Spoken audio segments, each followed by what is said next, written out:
2026 शुरू होने से पहले अपने घर से बाहर फेंकने या 5 चीजें, वरना इनका असर तुम्हारे घर परिवार पर इतना भयंकर पड़ेगा, तुम्हारा घर परिवार टूट जाएगा, तुम्हारी लक्ष्मी तुमसे रूठ जाएंगी और जो पैसा आने लग रहा है वो भी चला जाएगा।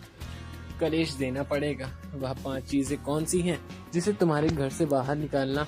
आज की वीडियो एक बात अच्छे से समझाइए। अगर तुम भी चाहते हो साल 2026 उम्मीद से भरा हो, सपनों के पूरा करने वाला हो और 2026 में तुम्हारे पास पैसा ही पैसा हो, तो इस वीडियो को बिल्कुल अंत तक जरूर देख लेना। तुम्हारा सपना जरूर पूरा होगा। काफी समय से आपके घर में खुशखबरी नहीं आई है। आज की वीडियो पूरी सच्चाई के साथ होगी। वीडियो में कमेंट करके कमेंट बॉक्स में जय माता लक्ष्मी अवश्य लिख दीजिएगा। अब इनमें से कुछ चीजें हैं जिनको बाहर फेंकने और निकालने का भी एक महत्व है, क्योंकि आप इन्हें इस तरह नहीं लाए थे अपने घर में कि ये शुभ चीजें अब इनकी अच्छी शुभ चीजें की तरह अपने घर में लेकर आए। इनके अंदर दिव्य और देवताओं का गुण निहित होता है। इस वजह से आपके इन्हें अपने घर से निकालना और स्थिति का उनका विसर्जन करना। हम आपको उन चीज़ों के बारे में बताने वाले हैं जो 2026 में आपको अपने घर से बाहर निकालनी है। तो दोस्तों, सबसे पहली चीज़ की देवी या देवताओं की खंडित हुई मूर्ति या फिर फोटो, आप इसे बिल्कुल भी हल्के में न लें। या आप इसका प्रयोग भी करके देख सकते हैं। जिस घर में कोई भी खंडित मूर्ति या फोटो नहीं है, आप बस 3 दिनों के लिए उस घर की एक खंडित मूर्ति देवी देवताओं की रख कर देख लीजिए। उस घर का माहौल पूरी तरह से बदल जाएगा। दोस्तों, हम गारंटी देते हैं। तो आप अपने घर में देखिए, गौर से देखिए, कहीं ना कहीं आपके घर में भी एक ना एक देवी देवताओं की खंडित मूर्ति या फिर फोटो जरूर होगी। जी हाँ दोस्तों, तस्वीर का भी विद्वान बहुत बड़ा हो रहा है। तस्वीर को भी आप किसी मूर्ति से कम न समझें। यदि कोई चित्र जो आप भगवान को लेकर आए हैं या और वह खंडित हो जाता है, तो आप उसे अपने घर में भूल कर भी न रखें। अब ऐसे में कुछ लोगों को समझ में नहीं आता यह चित्र खंडित हो या न हो, क्योंकि किसी तस्वीर में तो यह होता है कि एक देवी देवता स्थापित होती हैं और उनके आसपास बहुत सारा बैकग्राउंड का कागज होता है। तो यदि वह कागज फट जाता है तो उसे खंडित नहीं मानते। लेकिन जहाँ देवी देवताओं प्रारंभ यदि देवी देवताओं की तस्वीर बनी, यदि वह तस्वीर फट जाती है, जरा इसमें छेद भी हो जाता है, तो वह खंडित मानी जाती है। तो ऐसे में आपको अपने घर के इन चीज़ों को तुरंत निकाल देना चाहिए, यानी कि खंडित मूर्तियाँ और खंडित तस्वीर। अब आपको क्या करना है, इन्हें निकाल कर फेंकना नहीं, क्योंकि यह दिव्य शक्ति प्रतीक है। अब इनका अपमान कर देंगे तब भी आपका जीवन बर्बाद हो जाएगा। तो आपको इन्हें थाल में भरकर रख लेना है और जल में प्रवाहित कर देना है। दिव्य शक्तियाँ का अपमान हो जाएगा, फिर आदर भी हो जाएगा। तो आपको विसर्जन ही करना है। तो आप इंतज़ार करें, समय निकालें और चुन कर अपने घर से जो भी खंडित मूर्तियाँ हैं, फोटो हैं, तस्वीर हैं भगवान की, उन्हें एक जगह एकत्रित कर लें और बहते हुए जल में प्रवाहित कर लें। दोस्तों, हम आपको गारंटी देते हैं कि आप इस काम को आज करिए और कल से ही आप इसका अंतर अपने जीवन को महसूस करिए। दोस्तों, आपके घर का माहौल बहुत ही तेजी से चमत्कारी बनने लगेगा। चित्र हो या तस्वीर जिसमें कि युद्ध लड़ा जा रहा हो। जी हाँ दोस्तों, युद्ध लड़ते हुए समय भी कोई भी तस्वीर भी चित्र न लगवाएं।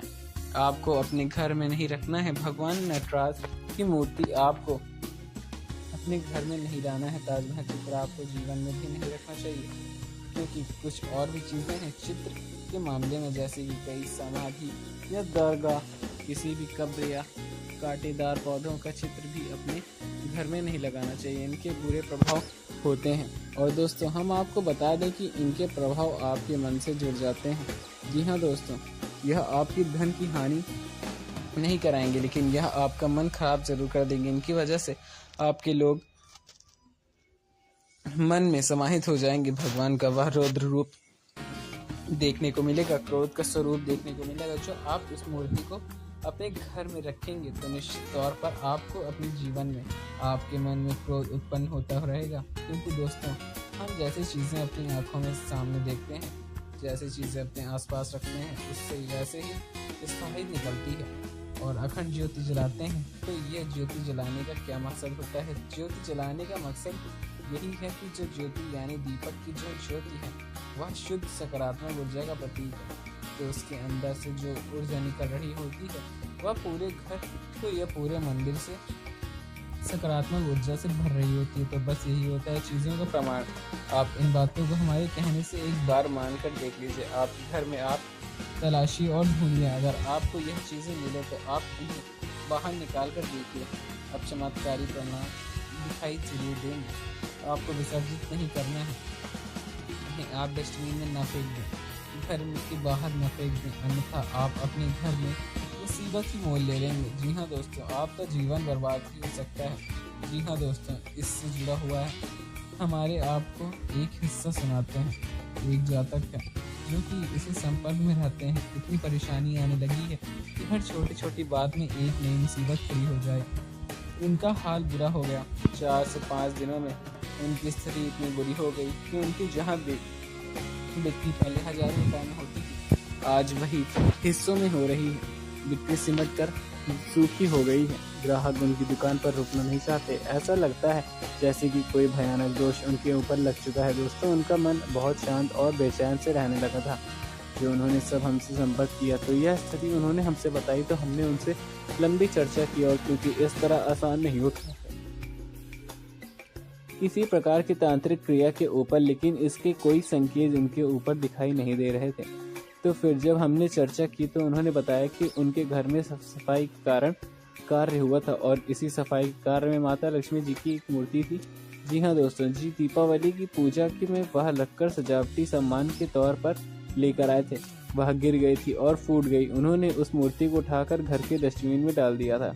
बस उन्होंने इतना सा किया था, और इतना सा करने से माता लक्ष्मी उनसे इतना क्रोधित हो गई, इतनी रुष्ट हो गई कि उनका व्यापार मात्र कुछ दिनों में ही तहस नहस होकर चला गया। विसर्जन करने की सलाह दी, और उसके बाद हमने कुछ विशेष पूजा पाठ और गुप्त उपाय भी बताए, जिसके बाद उसके जीवन में फिर अच्छी धनहानि होने लगी। अभी बहुत अधिक समय है। एक इतना सारा जीवन में अवस्था जो गई है, जो समझिए कि कितना बुरा प्रभाव भी हो सकता है। जिन चीज़ों का संबंध दिव्य शक्ति से होता है, जिन्हें आपको सही तरीके से विसर्जित करना होगा, अन्यथा इसका कोई भी उपचार नहीं मिलेगा। मिलते हैं आपको अगली वीडियो में, तब तक के लिए धन्यवाद। जय श्री राम, जय बजरंग बली।